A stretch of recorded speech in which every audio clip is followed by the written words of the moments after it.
Artisti që bëri pakt me djallin. Kush prej jush beson se djalli nuk ekziston, ose sa prej jush mendojnë që djalli ekziston?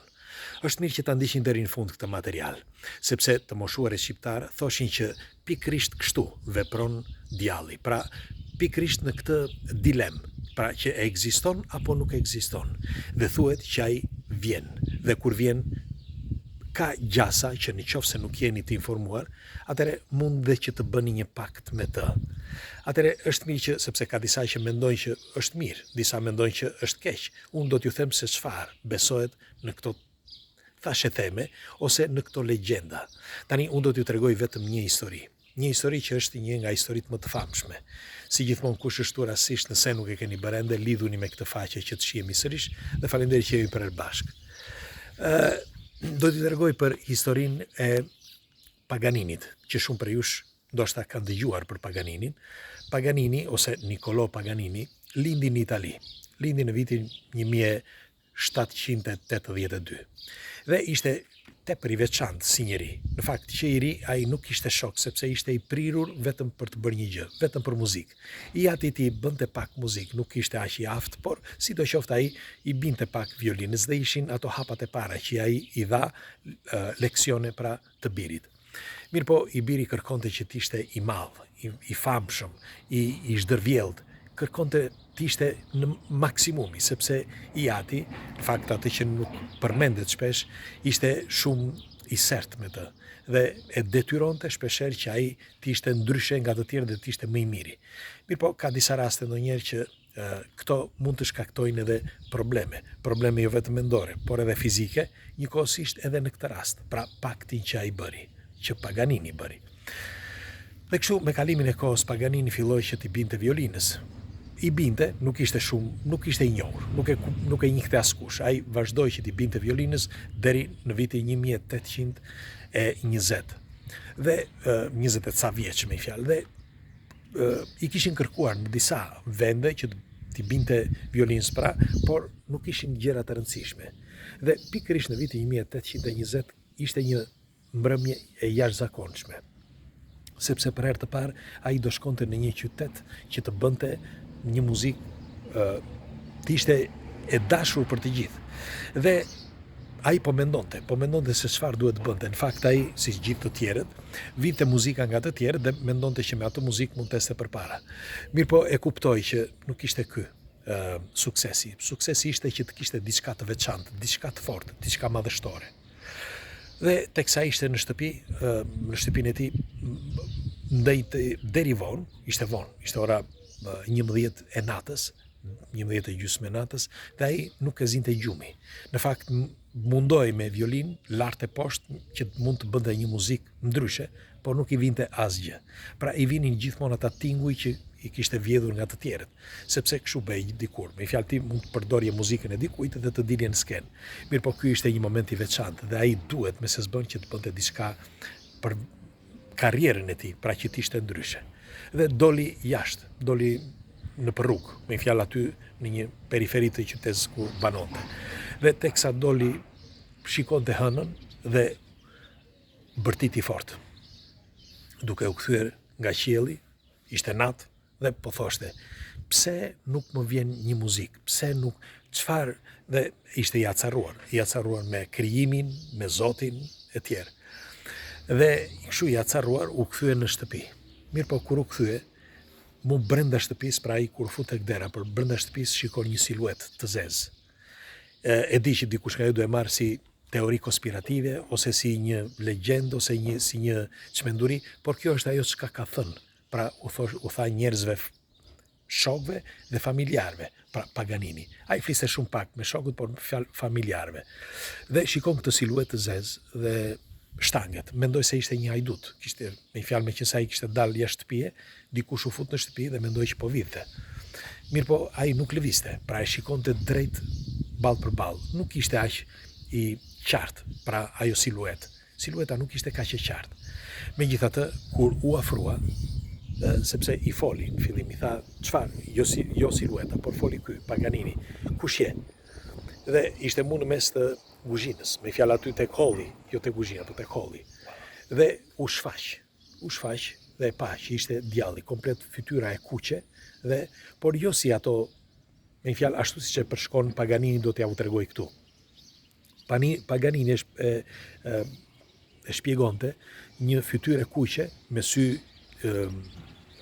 ngjyrë të verdhë dhe në formë gjarpri dhe tamam si trup njeriu. Tani nuk dihet në qoftë se u shfaq kështu vetëm për t'ju kujtuar që ishte ai ose për t'i thënë që ishte ai, nuk dihet.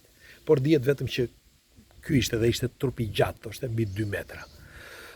I veshur me të zeza dhe i thot ti ke nevojë thot për të bërë i famshëm. Dhe unë thot kam tingujt e dur që ti të bësh i famshëm.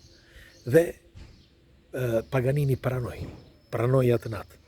Në këmbim që ai pra djalli ti merrte shpirtin kur ti ishte momenti. Kur është ky momenti, tha Paganini. Ai nuk i ktheu përgjigje, veç u zhduk. Pra ashtu siç u shfaq, u zhduk. Dhe Paganini pranoi, tani nuk dihet se si e bëri kontratën, nuk dihet se çfarë tjetër, por kaq flitet që ai pa një siluet tek shtëpia dhe pastaj mori formë. Dhe kjo formë ishte fytyrë kuqe me sy të verdhë dhe i veshur me të zeza, i gjatë mbi 2 metra. Çudia ishte që atë natë diçka ndodhi me Paganinin. Në gishtat e tij kishte një, me fjalë më vonë kuptuan që gishtat e tij kishin një malformacion, si mund të quhet një sindrom. Pikërisht nga ajo mbrëmje filloi kjo sindroma dhe ai gishtat e tij ishin tmerrsisht fleksibël. Dhe Malfea, mos gaboj, si quhet ajo marfera. Diçka e tillë, nuk më vjen tani, por ajo lloji artikulimi, me fjalë gishtat që lëvizin shumë. Ai nuk e kishte më parë. Në fakt që në atë moment filloi që të kishte këto lëvizje të gishtave. Dhe ky ishte misteri i parë, por misteri tjetër ishte që atë natë ai bëri një muzikë madhështore. Dhe kur shkoi ditën tjetër që bëri koncertin, të gjithë u ngritën në këmbë. Me një fjalë, edhe ata që e njihnin thanë nuk është Paganini. Nuk mund të jetë Paganini, sepse e njihnin shokët e tij, ata që instrumentistë të tjerë që ishin dhe violinistë të tjerë që talleshin me të. Dhe thoshin që ishte një falito, pra një i humbur. Megjithatë, ai atë natë që të gjithë ata dhe ata që nuk e donin u ngritën në këmbë. Dhe nga ai moment, nga ai koncert, Paganini u shndërrua në një legjend, sepse kudo që shkonte ishte madhështor, kudo që shkonte, por misteri tjetër ishte që ai nuk luante një muzikë të vetme. Ai shpikte muzika, shpikte nga hiçi. Bile tregohet që ai kur shkoi në një koncert në Firenze, në një mbrëmje pas vitit 1840, mos gaboj, jo, 38. Ai teksa po i binte kishte humbur në muzikën që bënte çdo lloj e shpiku aty muzikën. Pra atë muzikë që po bënte e shpiku aty.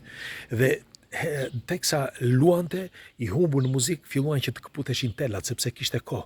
Pra nxeheshin telat dhe kishte kohë që shkëputeshin. Pra këputeshin telat. Dhe ai vetëm me një tel e mbajti deri në fund. Dhe aty, jo vetëm që u bë i famshëm, por që të gjithë në mbar botën thanë që këtu mbaron çdo gjë. Kjo është muzika e fundit e violinës, sepse nuk do të lindi më kurrë një talent si ky. Në fakt, askush më nuk lindi si Paganini. Dhe edhe sot e kujtojnë si talentin më të madh të gjitha kohërave. Vdiq në vitin, mos gaboj, një vitin 1840. Ishte 58 vjeç, mos gaboj, dhe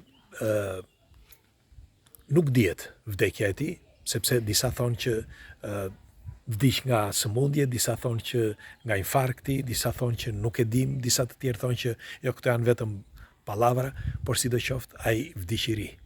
Vdiqëri dhe tjetra që ishte akoma më e rëndësishme, ajo që e mendojnë që të gjithë, me fjalë që ai bëri pakt me djallin, ishte fakti që tregohet që Paganini përpara se të vdiste tha që nuk dua që të më varrosni në një vend të si quhet, sakrifikato. Nuk di si, më falni, nuk më vjen në shqip, me fjalë i pagzuar. Nuk dua që të jetë një vend i pagzuar. Në fakt, ata fillimisht nuk e vendosën në një vend ku ishte një vend i pagzuar. E keni parasysh në Varreza dhe gjitha këto ku kalonte prifti me pak fjalë. Por duhej një vend, tha, më varrosni ku të doni, por jo në një vend me fjalë konsakrato. Dhe nuk më vjen tani në shqip, por po thoshja që ai kjo për disa, pra edhe për familjarët, tregon që ai me të vërtet kishte bërë një pakt, sepse pakti ishte që ai do të merrte shpirtin, pra djalli, dhe nuk mund ta merrte në një vend konsakrato, në një vend ku ishte i pagzuar. Dhe ky ishte fakti që tregohet që e lanë jashtë, pastaj me kalimin e kohës morën eshtrat dhe i çuan në një vend. Por muzika e tij mbetet ende një mister dhe pakti që ai bëri mbetet mister. Tani doja t'ju pyesja juve, ju çfarë besoni? Besoni që djalli ekziston dhe tjetra? Ju mendoni që vjen, pra i vjen kujdo apo vjen vetëm në disa tipa, në disa njerëz? Unë jam i bindur që vjen tek kushdo, sepse varet në momentet më ekstreme. Janë pikërisht momentet ekstreme kur vjen djalli. Janë momentet kur ti vendos diçka, pra je i acarruar për diçka, vendos diçka të fortë në jetën tënde. Kam fakte dhe disa shokëve, kam thënë dhe disa herë këtë, disa njerëzve që kanë patur disa anomali pikërisht në ato momente. Bile një shoku ynë ndodhi në momentin kur ai do krijonte një nga kompanitë më të mëdha në Evropë. Është shoku ynë dhe ka krijuar kompaninë, është djali i Zoti, po ecën jashtëzakonisht mirë, dhe ai pikërisht në atë periudhë më shkruajti dhe kemi folur gjatë, pastaj se folëm edhe me Skype, por doja t'ju thosha që nuk është i pari, nuk janë të parët, ka me qindra, me mira, dhe ndaj duhet patur kujdes. Dhe duhet t'ju them dhe ta mbyll këtu me një thënie të famshme të pleqjve të moshëm. Pas një legjende ka gjithmonë një të vërtetë. Pres komentet tuaja. Ju përqafoj dhe ditë mbar.